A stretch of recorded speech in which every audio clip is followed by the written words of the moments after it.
Karen's obsession with control and overreach escalated yet again, and this time, her antics involved one of the most absurd confrontations yet: an elderly grandparent peacefully fishing on my property. It was a warm afternoon when my father-in-law decided to cast a line into the river running along the edge of our property. A simple, quiet activity that had been a family tradition for years. Karen, however, interpreted this as a direct threat to her perceived authority and immediately called 911, claiming that my family was trespassing and engaging in illegal activity. What happened next would be another costly, humiliating lesson in entitlement gone wrong. The day began quietly, with my father-in-law settled in a foldable chair near the water's edge, fishing pole in hand, and a bucket of bait beside him. Karen, ever vigilant and armed with a long-standing sense of self-importance, arrived on her golf cart with a notebook full of imagined violations.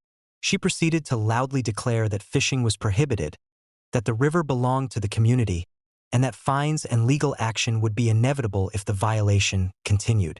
Her theatrics were impressive in scale but entirely devoid of legal basis. Within minutes, Karen had called 911, describing an urgent trespassing situation and requesting immediate police intervention. She provided a narrative full of exaggeration, citing supposed HOA rules and imaginary community ordinances. I, fully prepared, met the responding officers at the property. I calmly presented property deeds, survey maps, and previous correspondence confirming that the riverbank and fishing rights were legally ours. The officers, after reviewing the evidence, confirmed that no violation had occurred and that Karen's claims were baseless. Karen, of course, refused to accept reality. She shouted, gestured wildly, and insisted that the officers take action against my father-in-law, arguing that grandparents don't matter when rules are at stake. The officers, remaining professional, reiterated the facts. The property belonged to my family, fishing was permitted, and Karen's false report could itself be considered harassment. Her expression shifted from anger to shock as she realized the gravity of her overreach. But the story didn't end there. Karen's actions had consequences beyond embarrassment. The HOA board, having received documentation of her repeated harassment and now aware of the 9/11 incident, issued fines and warnings for false reporting and interference with lawful activities. Local authorities also flagged her pattern of behavior, emphasizing that future frivolous emergency calls could lead to criminal charges.